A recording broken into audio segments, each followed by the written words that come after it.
You are nothing to me anymore. Never step foot in this house again. I was shouted at by my father, and supported by John, my soon-to-be husband. I left my family home in tears. It was right after I graduated from high school. My name is Amy. I'm a 36-year-old farmer. This year marks 18 years since I left my family home. From now on, the time I spend living my own chosen life will be longer than the time I spent in my family home. And this thought makes me quite sentimental. My family home was in a city. My father was a corporate worker, and my mother was a stay-at-home mom.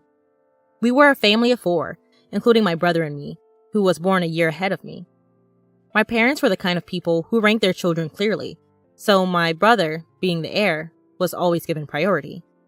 The quality of our meals and the grandeur of our birthday presents were always superior for my brother.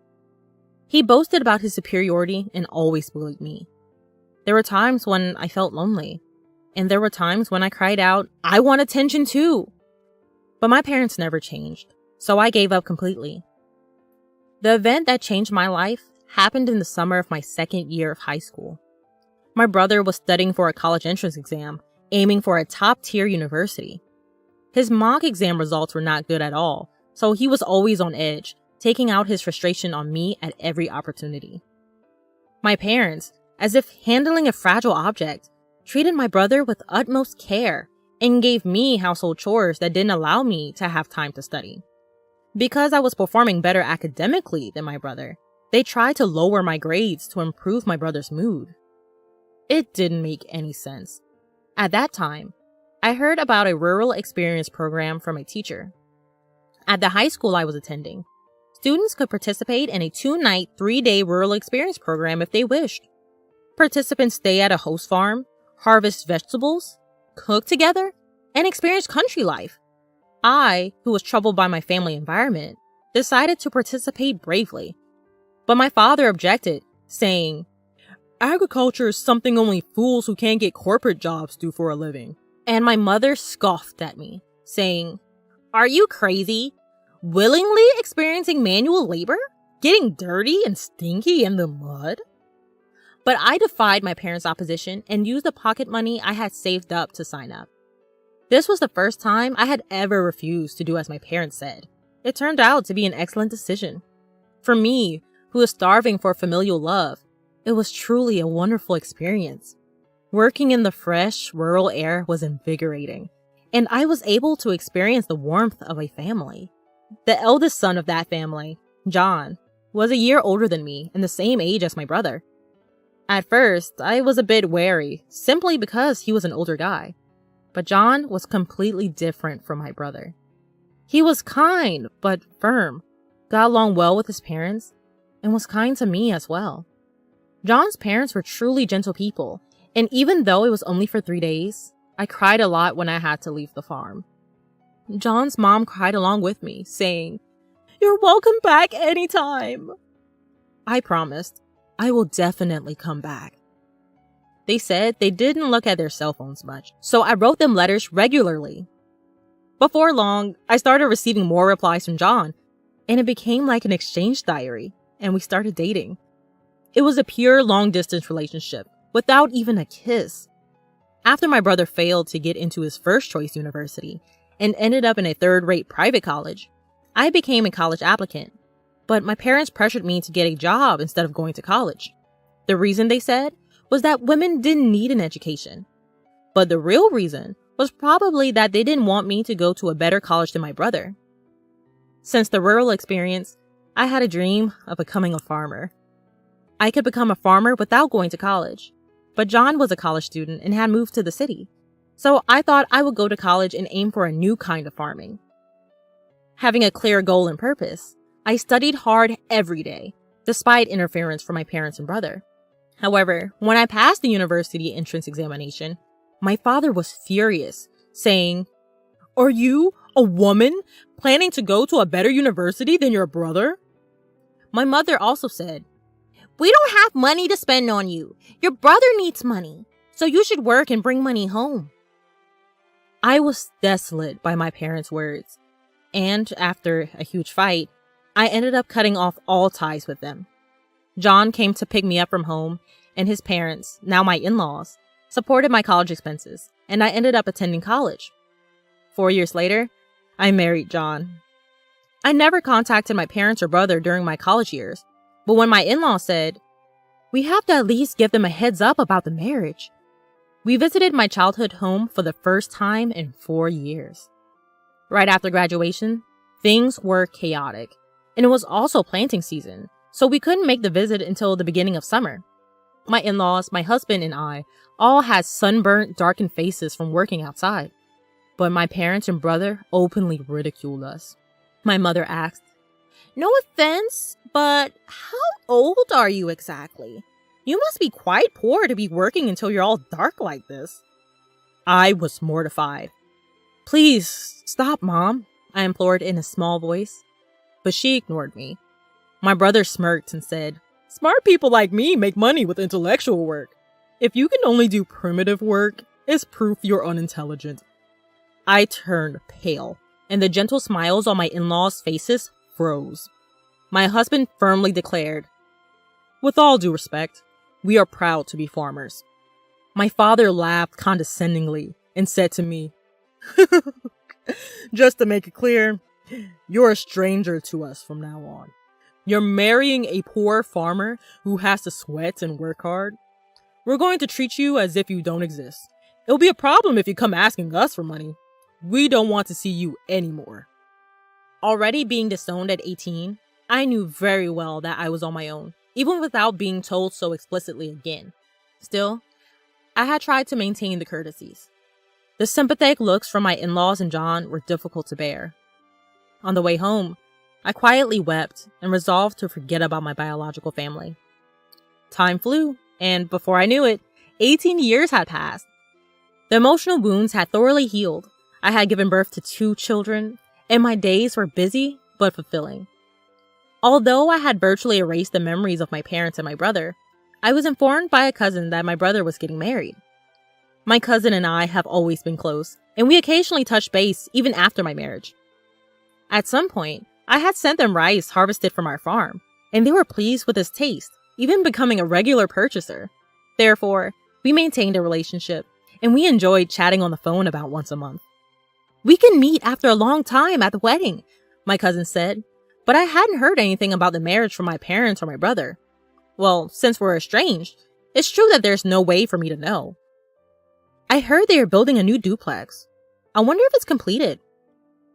Apparently, both my parents and my brother and his wife planned to move after the wedding. My cousin knew about the estrangement between my parents and me, but they seemed to think that I would attend weddings and funerals. After finishing the phone call with my cousin, impulsively, I dialed my mother's cell phone number. However, I was met with an automated message saying, "This number is no longer in use." I tried calling my father next, and again, the same automated message. Had they changed their cell phone numbers? I didn't know my brother's number, so I couldn't call him. With trembling fingers, I dialed the landline for my family home, and it connected. My heart pounding, I waited for someone to pick up. "Hello?" It was my brother who answered. "Brother? It's Amy. I heard you're getting married and moving." I hesitated over what to say next, about to offer congratulations when I was cut off by my brother. "There's no need for you to do anything. You, a farmer, are a stranger to me. Don't call me." My brother just yelled and hung up the phone. I rushed to call him back, only to find that I was already blocked. This was harsh. No matter how much he hated me, we were still family. It hurt to be rejected like this. Seeing my distress, my husband was concerned and gently asked, "What's wrong? Did something happen?" I couldn't hold back my tears any longer. When I told him about the conversation, both my husband and my in-laws were as furious as if it had happened to them. "Your home is here, Amy. Your family is us here," my mother-in-law reassured me. Her words moved me to tears. I wish she was my real mom. She cared about me much more than my blood-related mother did. My father-in-law also comforted me, saying, "You're happy now. That's all that matters. No need to get hurt. The one who laughs is the winner." My husband added, "Let's take them as a bad example and make sure we don't turn out like that." Even our children, not knowing the situation, hugged me tightly. Thank you, everyone. I felt a warmth in my heart, realizing how happy I was now, even though I wasn't blessed with a supportive biological family. However, things took a drastic turn when my business was featured on national television. My in-laws were originally large-scale grain farmers in the American Midwest. They also grew a wide variety of vegetables and fruits, but a lot of produce didn't meet the standards. I had studied food business in college and spent a lot of time figuring out how to sell all the produce without any waste. I started an online business selling jams, juices, and pickles made from slightly damaged fruits and vegetables that couldn't be sold as they were. Backed by the local farmers union, my business was a huge success. It was a hit with moms who wanted to feed their children safe, domestically produced food, and seniors who wanted to taste nostalgic homemade pickles. I built up the company with young women who, like me, had married into farming families and unemployed young people. It had grown into a $5 million business. Our success story was covered in an in-depth report. After the TV broadcast, we received a lot of attention and calls from various people. In addition to orders and inquiries, there were calls for business transactions and interview requests. Both the company's phone and my personal smartphone wouldn't stop ringing. So when a call came in from an unknown number, I picked it up without thinking. But surprisingly, it was my brother. I suppose he's seen the national television as well. He must have heard about my success. Barely exchanging greetings, he said, "I'm thinking of starting a business. Can you lend me some money?" Excuse me? My answer to that would be no. I felt a strong aversion and coldly rejected his request before hanging up. Then he called again. "Stop arguing and give me the money. If a woman like you can start a business and make money, I'm bound to be successful," my brother incessantly screams. That's not how someone who wants to borrow money should behave, and I wonder where he gets that confidence. It's funny, because it was my brother who said that I, a simple farmer, was a total stranger to him. I didn't respond to my brother, but instead I asked something that had been on my mind for a while. "Hey, who decided not to tell me about the move?" "Huh? Of course, it was me. My wife, she's a city girl. The moment I mentioned you, she said we should cut ties." So, that's how it was. I didn't want to hear more, so I hung up and blocked his number. I realized that my brother's wife, whom I never met, seemed to have the same character as my brother and my parents. The fact that my brother saw me on TV might mean that my parents saw it too. A few hours later, when I thought I was getting another call from an unknown number, it turned out to be my father. "Why are you the boss? Did you steal a man's job?" he demanded. I answered, "Well, both John and my father-in-law are involved in the farming business, so it's only natural." In reality, it's called large-scale consolidation, and it's become advantageous to incorporate if you're a somewhat large farm. My father-in-law is the president of the local agricultural association, and John has incorporated his in-law's share and is the president of that corporation. Maybe my explanation convinced him, because then he said, "You're distant. Why didn't you contact us?" I was dumbfounded inside and responded, "It was you who disowned me. I'm hanging up now." And I hung up and blocked his number. A few minutes later, I got a call from my mother. "Why aren't you giving your brother money? You're making $500 million a year, aren't you? Send money home. We're your real family. Have you forgotten all the favors we've done for you, raising you up? At least give us $300 million, or at least $250 million. My mother was the most aggressive of all. Even though the business makes $500 million, that's total revenue. After paying for expenses and employee salaries, I barely have any left over. I exaggerated a bit, and my mother instantly retorted, "You're lying! There's no way that's true!" I was getting irritated. My mother persistently demanded money, but I wondered if she wasn't embarrassed. "I'm not going to send money, whether I have it or not. We're strangers," I said, then hung up and blocked her number, of course. I thought that was the end, but I was wrong. My parents and my brother, and my brother's wife, who I'd never seen before, showed up uninvited at my in-laws' house. My father said, "Hey Amy, you want to hear the surprise? I'm revoking the disownment." I was stunned at how desperate they were for money.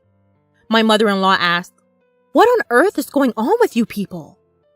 Expressing their discomfort. Even my father-in-law and mother-in-law were glaring at my parents in silence, and the employees around had gathered, looking at my parents with stunned faces. My brother must know he is not welcome here either. Huh? The real blood-connected family is us. We have the right to get the money you earn too. The woman who seemed to be my brother's wife nodded in agreement with his words. I was furious. I don't think so. Even though we had a blood connection, there was no emotional connection at all. You treated me like a stranger and abandoned me. The emotional scars from being abandoned by my biological family were revived, and I was on the verge of tears again. At that moment, John came and stood next to me. Amy is now a part of our family. Even without you disowning her, we are perfectly happy. Please go home.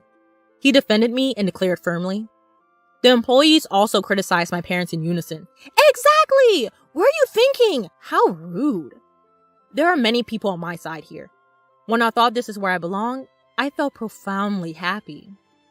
My brother began to get angry.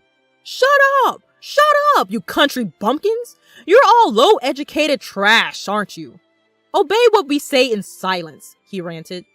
Then John replied, well, both I and my father are Ivy League graduates, and Amy has graduated from a well-known university for agriculture, casually revealing our educational background. What? Despite being graduates of top universities, why are you farming? My brother yelled in surprise. Perhaps for my brother, who graduated from a low-ranking university, the title of university graduate was his only pride, and you probably didn't expect to lose in terms of educational background. With a cool face, John said, farming is a respectable profession. We can fully utilize what we've studied in college. I couldn't help but burst into laughter at that scene. Brother, you've lost to John in everything. I managed to laugh and somehow felt relieved. Maybe I was too afraid of my brother and parents. Let me say this clearly one last time. We are already strangers. I stopped speaking for a moment, deliberately changing to a polite tone. So I can't lend or give money to strangers. Please leave. If you make a fuss or act violently, I'll call the police and take legal action. I declared our severance clearly. My in-laws and husband subtly came closer to me to protect me from harm by my parents and brother. I was deeply moved, feeling truly cherished. The employees also shouted at my parents, "Get out of here! Go home!" My parents, my brother, and my sister-in-law glared at us with resentment, but they couldn't say anything more and could only retreat. Afterward, according to a story I heard from my cousin, my brother and parents tried to get rich quick and started a business with debts instead of borrowing money from me, but their arrogant character led to a big failure. Now, they seem to be on the verge of bankruptcy, but I'm a stranger now, and I have no intention of getting involved anymore. As for me, my work is going well, and I'm surrounded by a true family of respectable in-laws, a loving husband, and adorable children. I will cherish each day while savoring the happiness of life.